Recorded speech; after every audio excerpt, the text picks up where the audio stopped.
Blunt Talk with LT, episode 128. This episode is brought to you by StackWap.com. StackWap.com/shop for your SGE merch. Use promo code Blunt Talk, capital B, capital T, for 10% off everything in the SGE store.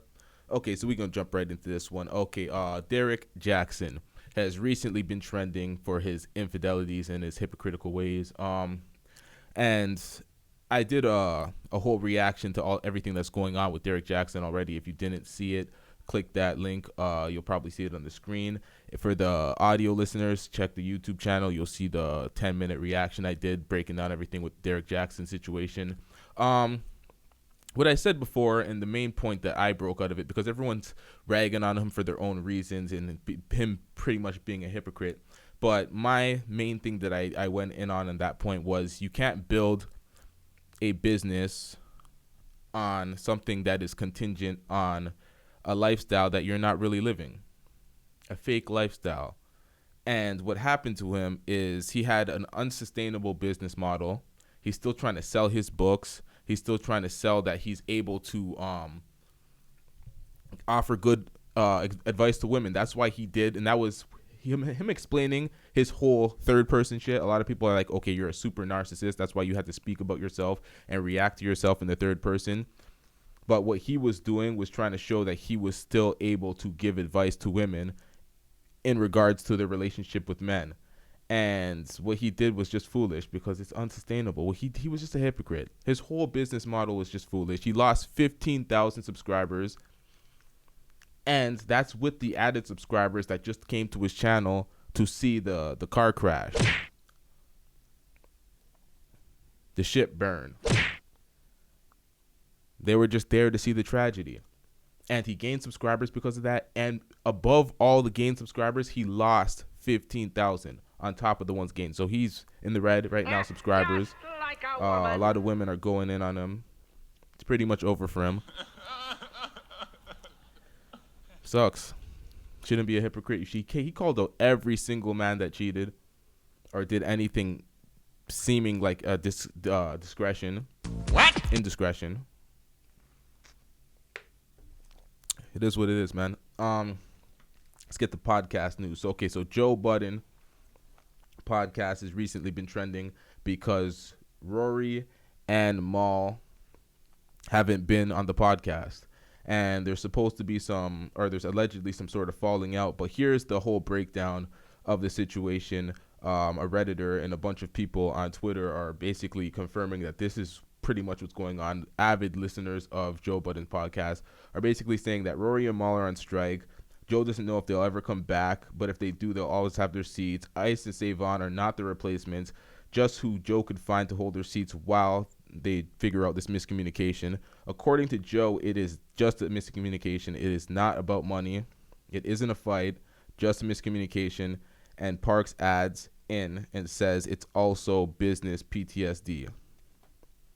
Joe talked to both Mal and Rory even in their absence, and it is still his love. Joe believes they're coming back, and you can probably read the rest. I'll put this on the screen while I play Rory's take on it. Rory spoke on another podcast. I don't know what podcast this is, but Rory spoke on this podcast about passion for podcasting and blah, blah, blah. So we'll get into that, and I'll leave this on the screen. Before I get into that, okay, no, I'm going to get into it first, and then I'm going to react. So let's play this real quick. Okay, so that was Rory giving his take on the situation on I don't know which podcast that is. My bad. Wherever he was speaking on. When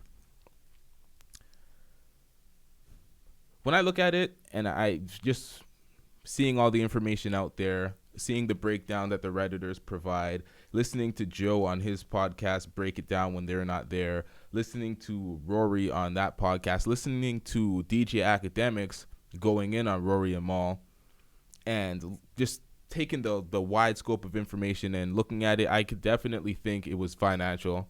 Joe says it's not financial, it's a miscommunication and blah, blah, blah. When I really look at it, it's like it's Joe Budden's podcast. He owns the IP. These guys are a part of the group, but probably thought that they deserved more than they did for some reason.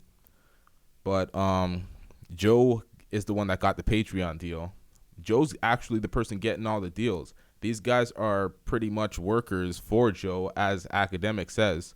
Academics is right about that. And I think they're not really glad with they're not happy with their role. They ain't happy with what they're getting compensated with. The Spotify deal's up, so clearly the bag has been reduced, but Patreon is compensated. Joe has made the money back. Joe is not at a loss for money. That's why he's like, it's not about money. For him, it's not about money. For them, it's probably about money. It's about status in the business. It's about ownership.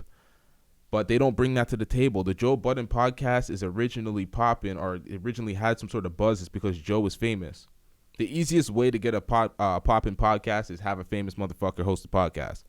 Just strictly off of being famous, you're going to get eyes. And then Joe does a good job on his podcast, and, it's these guys are support people, but they're not really. And then when he said something at the end, he said it's about us four, and everybody else is just in the back. And I think that he doesn't realize that he's everybody else. He's a part of the team. He's an employee. Joe is the star.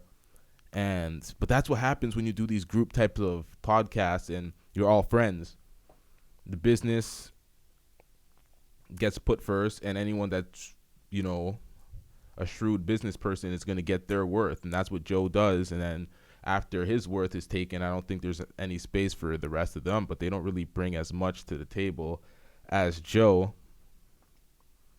And he talked about passion for podcasting. It seemed like it was all good before his fiance left him, and the Spotify deal is off the table, so money's probably reduced. I think Rory's probably in a bad spot in his life. They talked about Rory continuously wanting to fight Joe because the tension was so thick and everything that it's saying down here. Okay, so in the breakdown it says important. Joe told Rory to take a few podcasts off after tension got so thick between them. Rory agreed.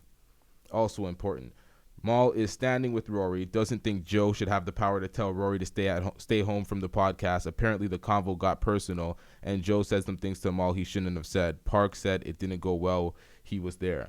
So when he says miscommunication, Joe says miscommunication. That's probably right there, the credence for him to say miscommunication, because they don't understand that it's not their show. It's Joe Budden's podcast. It's called the Joe Budden Podcast. There's a support team, and they're kind of interchangeable parts. And it sucks. It's a sad reality. But if you want more of the lion's share, then provide more, bring more to the platform, start your own show, do something different. But yes, a lot of these podcasts, a lot of these group podcasts have gone to shit.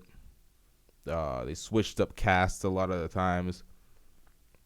You got to be solid in your foundation and know what you're bringing to the table and know what you're doing from the beginning, from the inception of the podcast. You got to learn, you got to know your worth, you got to know what you bring to the table and know your role at the end of the day. If you're not the star, but the podcast is performing at a certain level and you're not getting paid star money, it's like you got to understand you're not the star. It is what it is, man. Academic said a lot about these niggas, about Rory and Mal.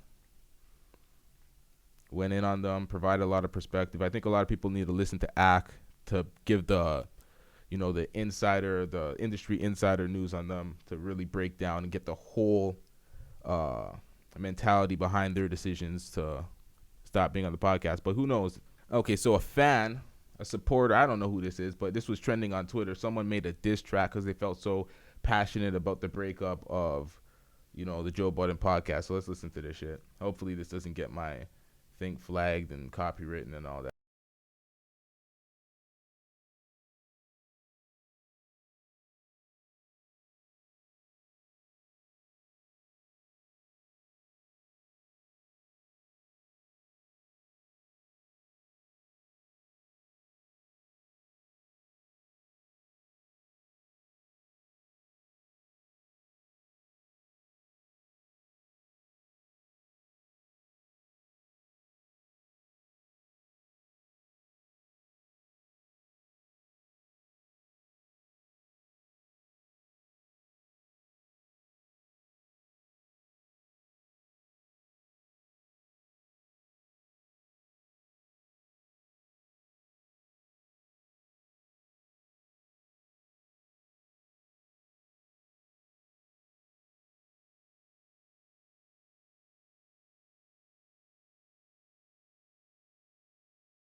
Okay, so that was a diss track from a passionate fan breaking down everything, giving a little context of the situation. A lot of people hold it against Joe, and it's his public perception. He's a bad businessman and he doesn't understand business, and he expects certain things and doesn't.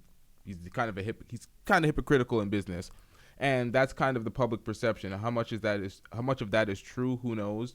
But well, some of his perspectives that he spews out there leads you to believe that he doesn't know what the fuck he's talking about certain times and certain things in business he doesn't really understand. So it kind of, well, it leads the viewer to believe that from the shit that he puts out there sometimes. But you know, I don't know.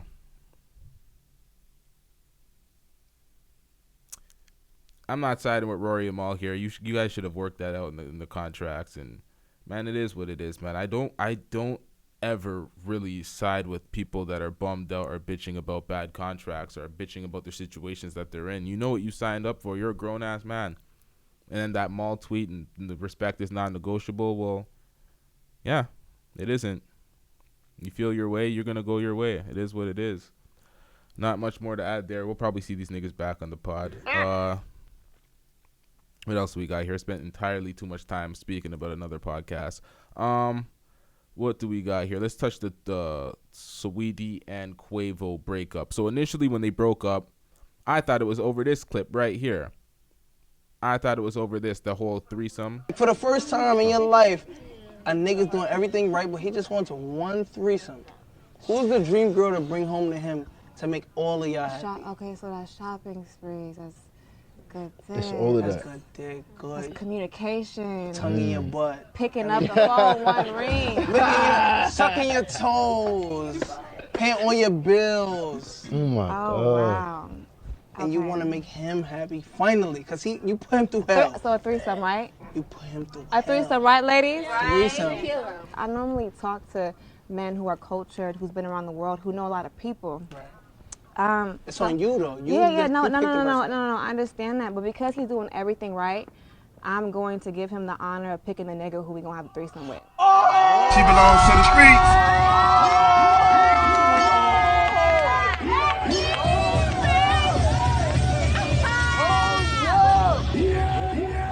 Okay, so that video went viral. Everyone thought that, she was disrespecting or making an ass out of Quavo. Then they found out that her and Quavo broke up. So people thought that, Quavo broke up with Saweetie because of this. But she was pretty much just, at this point, out of the relationship, done with the relationship, broke up with him because he cheated. Her explanation for this was it was a joke. She's not really trying to get a train ran on her. She's not a battery thing, according to her. But there was a series of tweets sent out after the breakup. Let's post these. Quavo tweeted, "I know you don't want to make this into a show, so I'll play my part just this one time. I don't normally put my business out there, especially my personal life. I feel the need to address this so there are no false narratives." That's one tweet. And then he tweeted, I had love for you and disappointed. You did all that. You were not the woman I thought you were. I wish you nothing but the best. She responded with, take care. And then a series of tweets. Let's see if I can pull up her tweets there.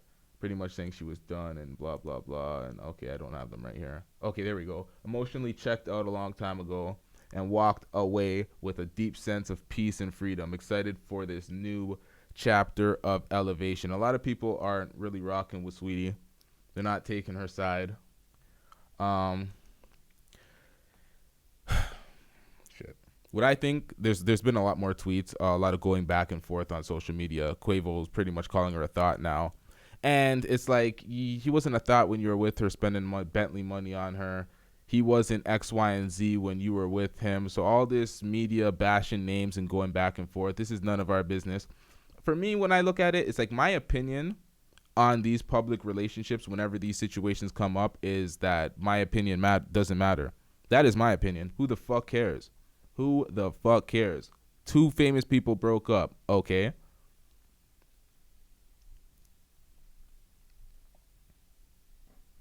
What does it do for, like, I don't get it. I'm not into this shit. It is what it is. They broke up. You should probably keep that shit a little neat. Shouldn't be shitting on each other's names. Have some class. That's about it. That's all I can provide for this situation. It is what it is. What else do we got here? Okay, this is funny as hell. Joe Biden tripped up some stairs. Joe Biden's like, what, 76, 77? Joe Biden tripped on some stairs. Let's watch this. This has been a viral moment. A lot of Trump supporters having a good laugh at this.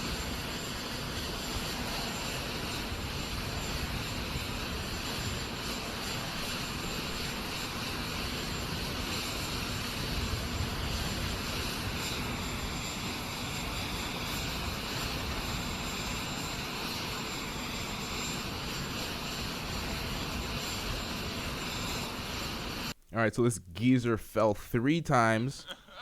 3 times repeatedly fell down, dusted himself off. So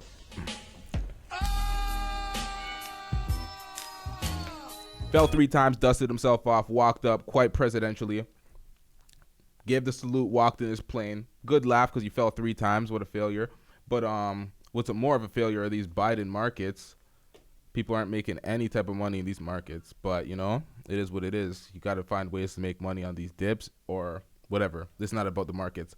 Shout out to Biden, old as shit. What? People want to call him Bernie Sanders like old, but really and truly, good enough shape to shake off those 3 drops in a row and climb up those stairs and, you know, get into the plane. So whatever. It is what it is. Random reaction. Nothing more to add here. What else do we got here before I wrap up this episode? This episode's going to be quite short. We have an interview coming out soon. We have an interview to run just now, so we're going to get on that. Probably have one quick more reaction before we get out here.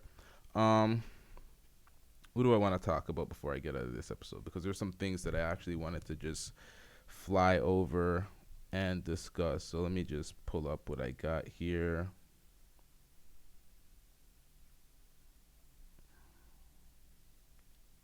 Okay, so about a week ago, Karl Anthony Towns got outed for cheating on Jordan Woods. And just like what you've seen with Derrick Jaxn and his wife, you had both of them stand in the front lines and pretty much defend their relationship. And Karl Anthony Towns tweeted, a lot of goofies out here with Photoshop skills. She said, so crazy how someone can make fake screenshots and send it to blogs and y'all believe. My relationship is more solid, and I put everything on. Well, I put that on everything. Read that wrong. Dyslexic moment. Whatever. This girl tweeted, I rather my man defends himself publicly and I just stay silent by his side just in case, which is a good perspective to have, because when someone's accused of cheating, you should just wait it out and see all the evidence instead of jumping out and embarrassing yourself with them. But I'm not sure that that was the actual case here. There's a bunch of messages and a bunch of tweets that they're sending back and forth, standing on their shit. He said, so I got the baddest girl in the game and you think I'm going to waste my energy with anyone else? Get the fuck out of here. Same haters we got now are going to be the same ones we have when I put that ring on her finger. When he said that, I'm like, this nigga overcompensating as hell. What do you mean put a ring on your finger? How long you motherfuckers been dating? Because you almost got caught cheating, you say some shit like that. I'm like, that's, yo, you want to tell on yourself? That's telling on yourself at its finest. But, you know, she's buying it, and they're getting along well, so it is what it is. Yo, they're not going to let the media ruin the relationship, but you can't be out here slipping if you want to not ruin your own. Leaving your dirty laundry out here in the streets. Okay, so a Toronto man films himself after being denied access to visit his own daughter. Let's watch this. Why can't I see my daughter? It doesn't matter. What do you mean it doesn't matter? What are you talking about, bro? Kendall. Yo, I swear to God on my fucking life, bro. See, this is what I don't you see this guy, right? This girl fucking closed the blinds on me. I can't see my fucking daughter. You guys are fucking whack, bro.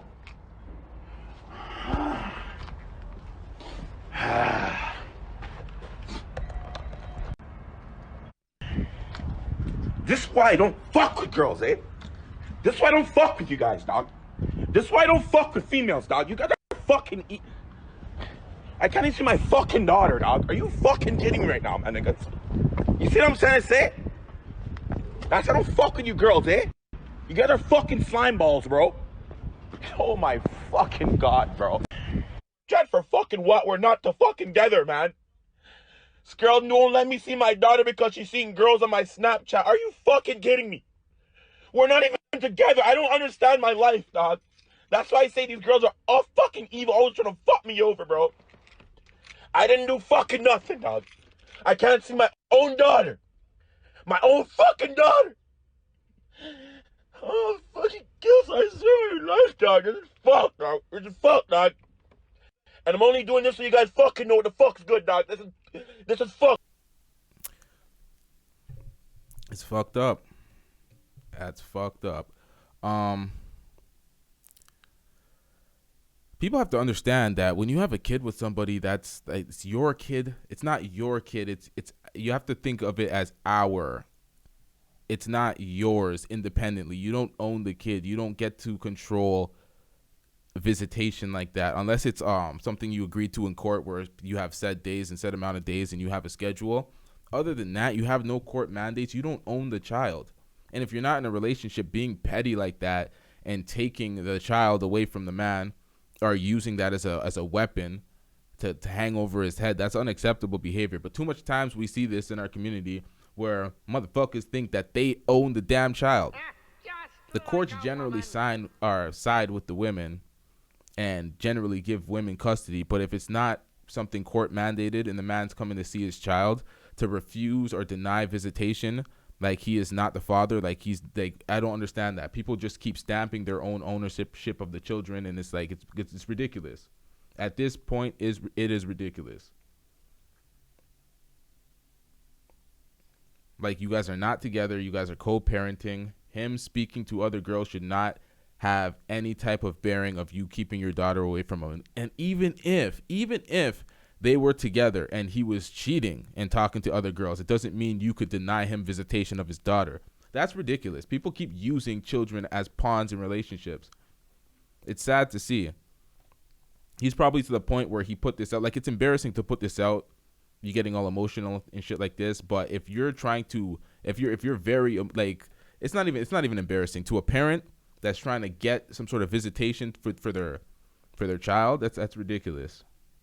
You want to put this out here so people understand how, or she can understand how she looks to the world when the world responds. Because the comment section was filled with people just saying, poor thing to him or whatever, and just siding with him. But, it is what it is. What else do we got here? Let's get to one more thing. There was someone in Warden Station armed with an AR-15 or some sort of assault rifle, and this video was trending. It was crazy. Let's watch here. No way there's actually a guy with a machine gun.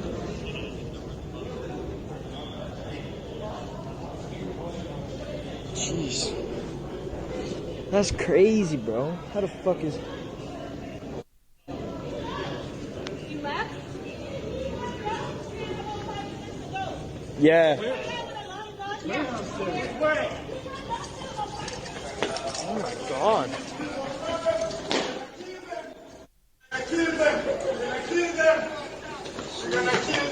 Jesus Christ, this guy's crazy.